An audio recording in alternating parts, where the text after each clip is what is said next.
नमस्ते दोस्तों, स्वागत है आपका हमारे YouTube channel Hindi medium biology में। यहाँ आज हम कक्षा 12वीं को पढ़ेंगे। ठीक है, कक्षा 12वीं में अभी हम अध्याय 2 को पढ़ रहे हैं, जिसका कि आज हम भाग 4 पढ़ेंगे। ठीक है, इससे पहले मैंने आपको भाग 3 तक पढ़ा दिया है। उम्मीद है कि आपने भाग 3 तक अच्छे से पढ़ लिया होगा। ठीक है, तो चलिए आज हम अपना भाग 4 को स्टार्ट करते हैं। ठीक है, भाग 3 तक जो है हमने आपको भाग 1 में मैंने पुष्प के बारे में बताया था। ठीक है, भाग 2 में जो मैंने आपको बताया था कि ये प्रजनन मतलब जनन से पहले जो भाग होते हैं उसको क्या कहते हैं हम लोग, बताइए आप में से कोई कमेंट सेक्शन में लिखिए। इतना पढ़ाया मैंने आपको। निषेचन पूर्व घटनाएं कहते हैं। क्या कहते हैं? निषेचन पूर्व घटनाएं कहते हैं। ठीक है, निषेचन पूर्व घटनाएं कोई भी प्रजनन करते हैं, प्रजनन वाले जीव में 3 घटनाएं होती है। एक निषेचन पूर्व, एक निषेचन पश्चात और एक निषेचन। ठीक है, तो पहला क्या होगा? पहले सबसे पहले निषेचन पूर्व होता है। ठीक है, निषेचन पूर्व घटनाएं होती है, फिर निषेचन होता है, उसके बाद निषेचन पश्चात होता है। इसको मैंने अध्याय 1 में बताया था आपको। ठीक है, तो चलिए आज हम भाग 4 पढ़ेंगे। ठीक है, भाग 3 में जो है मैंने नर भाग के बारे में आपको बताया था कि नर भाग क्या है, नर भाग में क्या क्या कौन कौन से पार्ट्स होते हैं, इन सब चीज़ों के बारे में मैंने बताया था आपको। ठीक है, आज हम जो है मादा भाग के बारे में पढ़ेंगे। ठीक है, तो मादा भाग के बारे में पढ़ेंगे तो क्या मतलब है कि मादा जो पुष्प होता है उसके अंदर कौन कौन से भाग होते हैं, उन सब चीज़ों के बारे में हम पढ़ेंगे। ठीक है, तो चलिए देखिए मादा के अंदर जो है कौन कौन से अंग होते हैं उनके बारे में हम पढ़ेंगे। इससे पहले भाग 3 में जो मैंने नर पुष्प में जो है नर वाले भाग में जो पुष्प के नर भाग में कौन कौन से अंग होते हैं, ठीक है, पुष्प जो होते हैं उसके नर भाग में कौन कौन से अंग होते हैं, मैंने उसके बारे में आपको बताया था भाग 3 में। भाग 4 में जो हम मादा जो पुष्प होते हैं, पुष्प के जो मादा अंग होते हैं उसमें से कौन कौन अंग होते हैं उसके बारे में हम बताएंगे। ठीक है, मादा भाग जो होते हैं पुष्प के उसमें कौन कौन से अंग होते हैं उसके बारे में आज हम पढ़ेंगे। ठीक है, तो चलिए जयांग। जयांग जैसा कि मैंने आपको बताया था, जयांग क्या है? ये स्त्री भाग है, यानी कि मादा भाग है। ठीक है, जिसको कि स्त्री केसर भी कहते हैं। तो जयांग यह पौधों का मादा प्रजनन अंग है। ठीक है, इसमें एकल स्त्री केसर एकांडपी होता है। अगर एकल एक स्त्री केसर होगा तो उसको क्या कहेंगे? एकांडपी कहेंगे। ठीक है, और बहुत सारे स्त्री केसर होंगे, ठीक है, तो उसको क्या कहेंगे? बहुअंडपी कहेंगे। अगर आपने भाग 1 पढ़ा होगा तो वहां पे मैंने आपको बताया था कि एकांड स्त्री केसर क्या होते हैं। तो जैसा एक लाइन जैसा देखे थे, एक पूरा जो पार्ट्स था, एक लाइन जैसा पूरा पार्ट था जिसमें कि अंडाशय था, सारा चीज था। ठीक है, अंडाशय था, वर्तिकाग्र था, वर्तिका था, ये तीनों जो मिल के जो पूरा एक डंटल जैसा था। ठीक है, तो वो वैसे अगर एक रहेंगे, ठीक है, तो एक स्त्री केसर रहेंगे। ठीक है, तो एकल स्त्री केसर रहेंगे तो उसको क्या कहेंगे लोग? एकांडपी कहेंगे। और बहुत सारे रहेंगे तो बहु स्त्री केसर रहेंगे तो उसको क्या कहेंगे? बहुअंडपी कहेंगे। ठीक है, तो देखिए जयांग यह पौधों का मादा प्रजनन अंग है। इसमें एकल स्त्री केसर एकांडपी होते हैं या बहु स्त्री केसर बहुअंडपी हो सकते हैं। ठीक है, जहां पर एकांडपी या बहुअंडपी एक से अधिक होते हैं वह स्त्री केसर आपस में संग्रहित युक्तांडपी हो सकते हैं। ठीक है, जहां पर एकांडपी या बहुआंडपी एक से अधिक होते हैं तो वह स्त्री केसर क्या होते हैं? आपस में संग्रहित होते हैं और उसको क्या कहते हैं हम लोग? युक्तांडपी कहते हैं। ठीक है, या आपस में स्वतंत्र अगर होते हैं तो उसको क्या कहते हैं हम लोग? वियुक्तांडपी हो सकते हैं। ठीक है, वियुक्तांडपी और युक्तांडपी। ठीक है, तो चलिए अब आगे पढ़ते हैं। जैसे देखिए अगर आपको उदाहरण पूछा जाए तो वियुक्तांडपी का उदाहरण है मुचेलिया। ठीक है, और युक्तांडपी का उदाहरण है पापावेर। ठीक है, पापावेर या मुचोलिया। ठीक है, आप इस एग्जाम्पल जो होता है, जो भी उदाहरण मैं देता हूं आपको उसको याद रखना है आपको। ठीक है, उदाहरण जो है आपको एग्जाम में पूछे जा सकते हैं। तो वियुक्तांडपी का उदाहरण क्या है? तो मुचेलिया।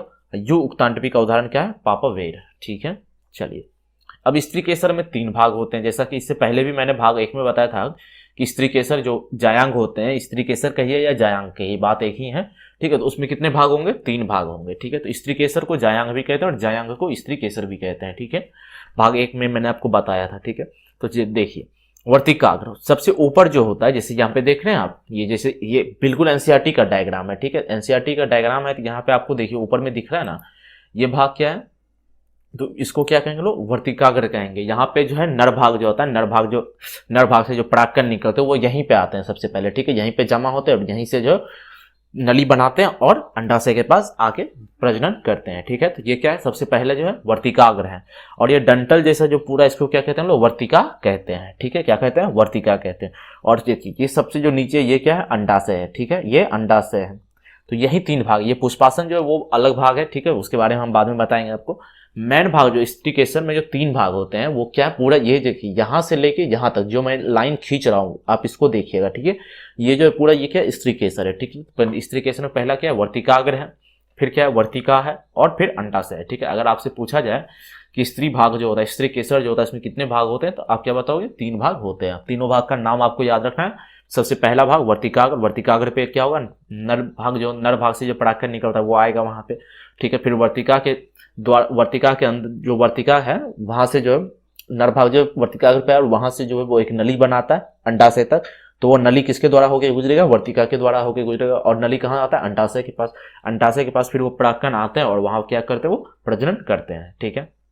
देखिए वर्तिकाग्र क्या होता है, तो वर्तिकाग्र परागकण के बाद, परागन के बाद परागकणों के लिए अवतरण मंच। जैसा कि मैंने बताया कि परागन जब होता है, परागकण का जो परागन हो जाता है, तो वहां से जब परागकण से परागन होता है, परागकण जब होता है तो वो जो तो वो फूटते हैं, ठीक है। परागकण वहां से निकलता है और परागकण विभिन्न माध्यमों से जो है पुष्प के मादा भाग पे जाता है, तो ठीक है। तो वर्तिकाग्र क्या है, तो वर्तिकाग्र है कि परागकणों के लिए जो है अवतरण मंच के रूप में कार्य करता है। वहां पे जो है सारे परागकण जो है आके इकट्ठे होते हैं, फिर उसमें से कोई एक परागकण जो है अंडाशय के साथ मिलकर प्रजनन करते हैं, ठीक है। तो वर्तिकाग्र क्या है, तो वर्तिकाग्र है परागन के बाद परागकणों के लिए अवतरण मंच के रूप में कार्य करता है, ठीक है। देखिए वर्तिका क्या है, तो वर्तिकाग्र के नीचे लंबा पतला भाग होता है, ठीक है। वर्तिकाग्र क्या है, तो वर्तिका क्या है, तो वर्तिकाग्र के नीचे एक लंबा पतला भाग होता है, जिसके बीच से जो है जो परागकण आते हैं वो एक अपना नली बनाते हैं, ठीक है। और फिर अंडाशय के पास आके वो क्या करते हैं, प्रजनन करते हैं, ठीक है। तो अंडाशय क्या है, यह स्त्री केसर का आधार पर उभरा हुआ भाग होता है, ठीक है। अंडाशय में एक या एक से अधिक कक्षों के साथ एक डिम ग्रंथि मतलब कोष्ठक गुहा होती है। अंडाशय में क्या होती है, एक या अधिक कक्षों के साथ एक डिम ग्रंथि होती है, जिसको कोष्ठक कहते हैं, ठीक है।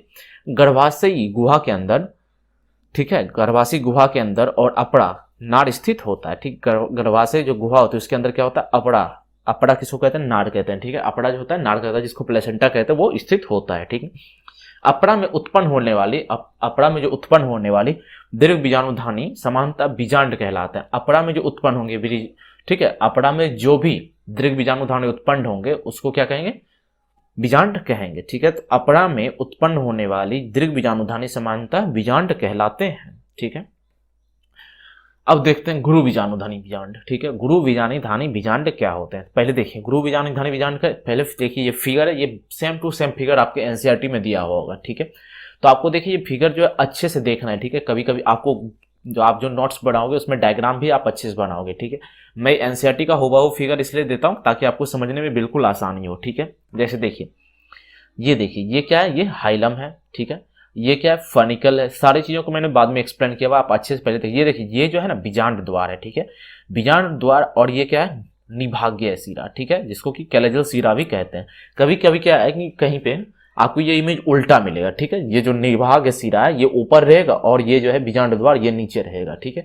अगर आपको एग्जाम में ये दे दिया जाता है, ये ऐसा फिगर दे दिया जाता है, आपको नाम लिखने बोल दिया जाता है कौन सा पार्ट कौन सा है, ठीक है, कौन सा अंग किस नाम से जाना जाता है, तो आप लोग क्या गलती करते हो कि जैसे देखिए ये अगर उल्टा रहेगा तो बीजांड द्वार आप लोग नीचे लिख दोगे, ठीक है। लेकिन ऐसा नहीं करना है, ठीक है। आपको हुबहू याद रखना है, ऐसा नहीं कि बीजांड द्वार ऊपर होता है और निभाग्य सिरा नीचे होता है। पुष्प का जैसे भी इसको पलट देंगे तो क्या हो जाएगा, बीजांड द्वार नीचे आ जाएगा और निभाग्य ऊपर चला जाएगा, ठीक है।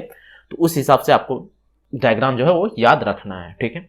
तो जैसे देखिए ये क्या है, हाइलम है, उसके बाद क्या है, फनिकल है, फिर क्या आता है, बीजांड द्वार आता है, जो हल्का सा तीनों लेयर जो रहता है उसके बीच एक हल्का सा जो छेद जैसा रहता है बना हुआ, उसको क्या कहते हैं हम लोग, बीजांड द्वार कहते हैं, ठीक है। उसके बाद क्या है, बीजांड द्वार सिरा है, ठीक है। उसके बाद देखिए आवरण होते हैं। आवरण जो होते हैं वो क्या काम करते हैं, उसको चारों तरफ से जो है कवर करते हैं, कवर करके रखते हैं और उसको सुरक्षित रखने का कार्य करते हैं, ठीक है। तो आवरण बाह्य आवरण है, फिर अंतः आवरण है, ठीक है, फिर बीजांडकाय है और फिर भ्रूणकोश है, ठीक है। बीजांडकाय के बाद क्या है, भ्रूणकोश है, ठीक है, फिर क्लेजल सिरा यानी भाग्य सिरा है। अब इन सब चीजों के बारे में हम लोग डिटेल में पढ़ते हैं, ठीक है। तो देखिए बीजांड वृत्त या फनिकल, फनिकल को क्या कहते हैं, बीजांड वृत्त भी कहते हैं, ठीक है। बीजांड का वह डंठल जिससे वह अपड़ा से जुड़ा रहता है, बीजांड का वह डंठल जिससे वह अपड़ा से जुड़ा रहता है, ठीक है। बीजांड वृत्त क्या है या फनिकल क्या है, बीजांड का वह डंठल है जिससे वह अपड़ा से जुड़ा रहता है, ठीक है। नाभिक, ठीक है, नाभिक यह बीजांड एवं बीजांड वृत्त के शरीर से के सिंधु बिंदु की प्रतिनिधित्व करता है, ठीक है। नाभिक क्या करता है, यह बीजांड एवं बीजांड वृत्त के शरीर के सिंधु बिंदु का प्रतिनिधित्व करता है, ठीक है। अध्यावरण, ठीक है, जैसे देखिए यहाँ पे दिखाया ना मैंने अध्यावरण, ये देखिए आवरण है ना, इनको अध्यावरण भी कहते हैं, ठीक है। तो आवरण यह बीजांड के शरीर को सुरक्षात्मक आवरण है, ठीक है। अध्यावरण क्या है, यह बीजांड के शरीर का सुरक्षात्मक आवरण है, ठीक है। बीजांड द्वार, यह अध्यावरण की नोक के पास एक छोटा छिद्र होता है, ठीक है। बीजांड द्वार क्या होता है, जैसे देखिए ये अध्यावरण है, ये आप बाहरी आवरण, अंतः आवरण, इन सबको मिला क्या कहते हैं, क्या कहते हैं हम, अध्यावरण कहते हैं। तो ये देखिए अध्यावरण के पास जो है क्या है, बीजांड जो है बीजांड जो सुरक्षित करता है, ठीक है। अध्यावरण जो बीजांड के शरीर को सुरक्षात्मक आवरण करता है, तो उसमें जो एक छेद जैसा होता है, ठीक है। तो बीजांड द्वार क्या होता है, जहाँ अध्यावरण की नोक के पास छोटा छिद्र होता है, ठीक है। जैसे देखिए ये जो है अध्यावरण है, ठीक है। यहाँ पे देखिए एक छोटा छिद्र है, ठीक है।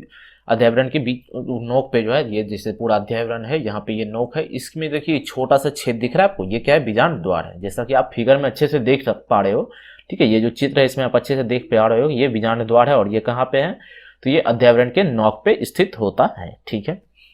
निभाग, निभाग क्या कहता है, बीजांड का आधार्य भाग होता है। निभाग क्या होता है, जैसे देखिए यहाँ पे निभाग है ना, ये क्या है, बीजांड का आधार्य भाग है, ये क्या है, बीजांड का आधार है, ठीक है। तो आधार्य भाग है, ठीक है। भ्रूणकोश, भ्रूणकोश क्या है, तो मादा युग्मकोभिद नामक केंद्रक में स्थित होता है, ठीक। जैसे देखिए ये क्या है, भ्रूणकोश है, और ये क्या है, मादा युग्मक है, जो कि कहाँ स्थित होता है, तो मादा युग्मकोभिद होता है, और कहाँ स्थित होता है, केंद्रक में स्थित होता है, ठीक है। पूरे केंद्रक में स्थित होता है। जैसे देखिए हमेशा कहाँ रहेंगे, केंद्र में रहेंगे, ठीक है। बीजांडकाय, बीजांडकाय क्या होता है, बीजांडकाय जैसे देखिए ये जो भ्रूणकोश है ना, भ्रूणकोश की जो ये चारों तरफ है, ये चारों जो तरफ है, तो वो क्या है, बीजांडकाय। बीजांड क्या करते हैं, भ्रूणकोश को पोषण देने का काम करते हैं, ठीक है। भ्रूणकोश को क्या करते हैं, बीजांडकाय पोषण देने का कार्य करते हैं, ठीक है। आपको समझ में आ गया, उम्मीद है आपको समझ में आ रहा होगा। जो भी आपके मन में प्रश्न है, कोई डाउट है, ठीक है, कोई सवाल पूछना है आपको, तो आप कमेंट बॉक्स में पूछो, या आप डायरेक्ट मेरे इंस्टाग्राम पे मैसेज कर सकते हो, लिंक आपको डिस्क्रिप्शन में मिल जाएगा, ठीक है। तो कुछ चीज़ मेरे से छूट जाती होंगी, या मुझे लगता है मैंने इसे पहले वाले भाग में पढ़ा दिया और आपने पहले वाले भाग को अच्छे से नहीं पढ़ा है, और आपके मन में डाउट आ रहा है, तो आप उसको क्या कर सकते हो, आप उसको कमेंट बॉक्स में लिख सकते हो, ठीक है। मैं कमेंट बॉक्स पढ़ता हूँ और वहाँ पर आपको उत्तर देने का प्रयास करता हूँ, हर क्वेश्चन का मैं उत्तर देने का प्रयास करूँगा, ठीक है। जैसे देखिए अब देखते हैं गुरु बीजाणु जनन, ठीक है। गुरु बीजाणु जनन कैसे होता है, ठीक है। तो गुरु बीजाणु मातृकोशिका से गुरु बीजाणु की बनने की प्रक्रिया को गुरु बीजाणु जनन कहा जाता है, ठीक है। तो गुरु बीजाणु जनन किसको कहा जाता है, तो गुरु बीजाणु जो मातृकोशिका से गुरु बीजाणु के बनने की प्रक्रिया को गुरु बीजाणु जनन कहा जाता है, ठीक है। बीजांड आमतौर पर एकल गुरु बीजाणु मातृकोशिका से बीजांडकाय के बीजांड द्वारी क्षेत्र में अंतर करता है, ठीक है। देखिए बीजांड का क्या काम है, तो बीजांड जो है आमतौर पर एकल गुरु बीजाणु मातृकोशिका से बीजांडकाय के बीजांड द्वारी क्षेत्र में अंतर करता है, ठीक है। समझ में आया आपको। जैसे देखिए यहाँ पे जैसे देखें आप कि ये देखिए ये बीजांडकाय है, ठीक है, ये भ्रूणकोश है, ठीक है, ये बीजांड द्वार है, ठीक है। तो यहाँ क्या कह रहा है, आप क्या पढ़े यहाँ पे, देखिए गुरु बीजाणु जो है, बीजांड जो आमतौर पर एक बीजांड जो है, जैसे देखिए ये बीजांड है, ये बीजांड द्वार है, और यहाँ बीजांड है। तो ये क्या करता है, बीजांड जो है, ये बीजांड जो है एकल गुरु बीजाणु मातृकोशिका जो उसको बीजांडकाय के बीजांडकाय से जो है बीजांड द्वारी क्षेत्र में अंतर करता है, ठीक है। बीजांड का वही काम है, ठीक है। बीजांड का क्या काम है, तो बीजांड का काम है आमतौर पर एकल गुरु बीजाणु मातृकोशिका से बीजांडकाय के बीजांड द्वारी क्षेत्र में अंतर करना, ठीक है। आपको समझ में आ गया होगा, उम्मीद है। आपको नहीं समझ आया तो पहले जाइए आप फिगर देखिए, बीजांडकाय जैसे ये बीजांड, आप फिर चलिए मैं फिगर दिखाता हूँ आपको। जैसे देखिए ये बीजांडकाय, देखिए ये भ्रूणकोश है, इसके चारों तरफ क्या है, बीजांडकाय है, ठीक है। बीजांडकाय है चारों तरफ, और बीजांडकाय के बाद क्या है, ये बीजांड द्वार है। देखिए बीजांडकाय के बाद बीजांड का, देखिए यहाँ बीजांडकाय, बीजांडकाय क्या करता है, पोषण देने का काम करता है, ठीक है। तो बीजांडकाय के बाद क्या है, बीजांड द्वार है। तो बीजांड द्वार जो क्या करता है, बीजांडकाय के बाद बीजांड द्वार है, और ये मान के चलिए ये गुरु बीजाणु मातृकोशिका है, ठीक है। तो ये गुरु बीजाणु जब मातृकोशिका है तो इसके अंदर क्या है, बीजांडकाय है, और बीजांडकाय है और बीजांड द्वार है, ठीक है। तो गुरु मातृकोशिका में जो बीजांडकाय और बीजांड द्वार को जो अंतर करता है, उसके क्षेत्र में जो अंतर करता है वो कौन करता है, बीजांड करता है, तो ठीक है। तो बीजांड का क्या काम है, बीजांड का काम है बीजांडकाय और बीजांड द्वारी के क्षेत्र में अंतर करना, ठीक है। तो बीजांडकाय आमतौर पर एकल गुरु बीजाणु मातृकोशिका से बीजांडकाय के बीजांड द्वारी क्षेत्र में अंतर करता है, ठीक है। समझ गए, बीजांड का क्या काम है, बीजांड जो है बस इतना करता है, बीजांडकाय के बीजांडी द्वार, बीजांडकाय और बीजांड द्वारी जो होता है उसके क्षेत्र में अंतर करता है, ठीक है। क्षेत्र में अंतर करता है क्या मतलब है, कि उसका जो साइज है, उसका जो कहाँ तक वो रहेंगे उसके क्षेत्र में अंतर करता है, ठीक है। गुरु बीजाणु मातृकोशिका अर्धसूत्री विभाजन से गुजरती है। अर्धसूत्री विभाजन इससे पहले वाले भाग में भी मैंने पढ़ाया था, भाग 1 में भी कई बार पढ़ा चुका हूं मैंने आपको, ठीक है। तो गुरु बीजाणु क्या करते हैं, मातृकोशिका जो होते हैं, गुरु बीजाणु मातृकोशिका अर्धसूत्री विभाजन से गुजरती है, ठीक है। और एक रेखीय चतुष्कोणीय 4 गणित गुरु बीजाणु बनाती है। चतुष्कोणीय गुरु बीजाणु कैसे बनाती है, जैसे देखिए ये एक है, ठीक है, ये एक मान के चले क्या है, गुरु बीजाणु मात्रिका कोशिका है। इन्होंने अर्धसूत्री विभाजन किया, ठीक है। अर्धसूत्री विभाजन मतलब आधे आधे में बट गए। जैसे देखिए ये 1, ये 2, ये 3, ये 4 अर्धसूत्री विभाजन होके इतना बन गया, ठीक है। और सब में जो है बराबर नंबर ऑफ क्रोमोसोम आ गया, ठीक है। तो ये चारों कोने पे हो गए, ये क्या हो गए, चतुष्कोणीय हो गए, ठीक। तो चतुष्कोणीय 4 अगुणित, सभी क्या होंगे, अगुणित होंगे, ठीक है। गुरु बीजाणु ध्वनि बनाती है, जिसमें से एक क्रियाशील रहता है, ठीक है। जिसमें कि एक जो है क्या रहता है, क्रियाशील रहता है, ठीक है। एक ही क्रियाशील रहेगा, ठीक है। बाकी सब क्या रहेगा, वो क्रियाशील नहीं रहते, वो क्या होता है, उनका पतन हो जाता है, वो किसी तरह से खत्म हो जाते हैं, ठीक है। ये एक क्रियाशील रहता है, ठीक है, निभाग एक क्रियाशील रहता है और बाकी का पतन हो जाता है, ठीक है। कार्यात्मक, कार्यात्मक क्या है, गुरु बीजाणु ध्वनि में से एक मादा युग्मक में विकसित होता है, ठीक। कार्यात्मक गुरु बीजाणु ध्वनि, जो कार्यात्मक गुरु बीजाणु जो यहाँ बना, जैसे ऊपर जो है वो अर्धसूत्री विभाजन करते हैं गुरु बीजाणु मातृ कोशिका, उसमें से एक जो है वो क्या होता है, क्रियाशील रहता है, जो कि निभाग के पास आ जाता है, और बाकी जो 3 जिसका पतन होता है वो बीजांड द्वार के द्वारा बाहर निकल जाते हैं, ठीक है। तो उसके बाद देखिए वही क्या कहते हैं, जो गुरु बीजाणु बच जाते हैं वो क्या होते हैं, कार्यात्मक गुरु बीजाणु होते हैं, ठीक है। कौन सा गुरु बीजाणु होते हैं, कार्यात्मक गुरु बीजाणु से होते हैं, ठीक है। जिसमें कि एक मादा युग्मक में विकसित होता है, जो बच जाता है, ठीक है। जो ऊपर में जो मातृ कोशिका जो अर्धसूत्री विभाजन करती है, ठीक है, गुरु बीजाणु मातृ कोशिका जो अर्धसूत्री विभाजन से गुजरती है, जिसमें जो 4 बनते हैं उसमें जो एक बच जाता है वो क्या होता है, वो मादा युग्मक में विकसित होता है, ठीक है। वो क्या करता है, मादा युग्मक में विकसित हो जाता है। अब देखिए भ्रूण का गठन कैसे होता है, ठीक है। भ्रूण का गठन या एक बीजाणुज विकास, आप ऊपर समझे ना कैसे अर्धसूत्री विभाजन से गुजरता है। चलिए देखिए फिर से समझिए। जैसे देखिए ये एक कोशिका है, ठीक है, ये जब अर्धसूत्री विभाजन से गुजरेंगे तो ये क्या बनाएंगे, 4 बनाएंगे, ठीक है। जैसे देखिए 1, 2, 3, 4 बन गए, ठीक है। जब ये 4 बन जाते हैं तो इसमें जो एक है, ठीक है, एक जो है वो क्या होता है, फंक्शनल होता है, मतलब एक क्रियात्मक होता है, बाकी 3 जो है वो किसी तरह से खत्म होते हैं तो क्या होते हैं, वो बीजांड द्वार के द्वारा बाहर निकल जाते हैं। जो क्रियाशील नहीं रहते हैं वो क्या होते हैं, बीजांड द्वार के द्वारा बाहर निकल जाते हैं। जो क्रियाशील होते हैं वो निभाग के पास आके बैठ जाता है, और वो क्या करते हैं, क्रियाशील वाले जो गुरु बीजाणु होते हैं वो क्या करते हैं, मादा युग्मक में विकसित होते हैं, ठीक है। भ्रूण का गठन या एक बीजाणुज विकास, एकल कार्यात्मक गुरु बीजाणु से भ्रूण कोश के निर्माण की प्रक्रिया को एक बीजाणुज विकास कहा जाता है, ठीक है। जैसे देखिए ऊपर में जो एक बच गया था ना, जो अर्धसूत्री विभाजन गुरु बीजाणु मातृ कोशिका जो अर्धसूत्री विभाजन की थी, जैसे देखिए फिर से देख लीजिए आप, जैसे ये देखिए ये पहले एक गुरु बीजाणु मातृ कोशिका थी, ये जो है अर्धसूत्री विभाजन करके कितना बनाई, 4, 1, 2, 3, 4, ठीक है, 4 बना। तो इसमें जो है एक ही क्रियाशील रहती है, बाकी जो 3 है वो उनका पतन हो जाता है, उनका नष्ट हो जाता है, और वो किसके द्वारा, बीजाणु द्वार के द्वारा बाहर निकल जाते हैं, और जो क्रियाशील रहते हैं वो निभाग पे आके बैठ जाते हैं। तो वही क्रियाशील जो गुरु बीजाणु रहते हैं, ठीक है, कार्यात्मक गुरु बीजाणु जो रहते हैं उसी क्या करते हैं, भ्रूण कोश का निर्माण की प्रक्रिया को एक बीजाणु, उसी से जो मादा युग्मक बनता है, ठीक है। मादा युग्मक बना, मादा युग्मक से क्या होगा, भ्रूण कोश बनेगा, उसी की निर्माण प्रक्रिया क्या कहते हैं, एक बीजाणुज विकास कहा जाता है, ठीक है। बीजांड गुरु बीजाणु, ठीक है, बीजांड जो है वो गुरु बीजाणुज कार्यात्मक है और यह भ्रूण कोश बनाने के लिए विकसित होता है, ठीक है। बीजांड जो है गुरु बीजाणुज कार्यात्मक है और यह भ्रूण कोश बनाने के लिए विकसित होता है, ठीक है। ऊपरी गुरु बीजाणु गैर कार्यात्मक या पतित होते हैं, ठीक है। ऊपरी जो गुरु बीजाणु जो होते हैं वो गैर कार्यात्मक होते हैं या पतित होते हैं, वो गिर जाते हैं या गैर कार्यात्मक होते हैं। वही जो 3 बच गए थे वो क्या होते हैं, या तो गैर कार्यात्मक होते हैं वे, या फिर वो गिरे जाते हैं, पतित हो जाते हैं, ठीक है, उनका पतन हो जाता है। देखिए अब एक बीजाणु भ्रूण कोश का विकास, सबसे पहले क्या होता है, केंद्रक समसूत्री विभाजन से गुजरता है, ठीक है, समसूत्री विभाजन से गुजरा, ठीक है। उसके बाद क्या हो गया, 2 न्यूक्लियट 2 केंद्रीय भ्रूण कोश का निर्माण करता है, ठीक है।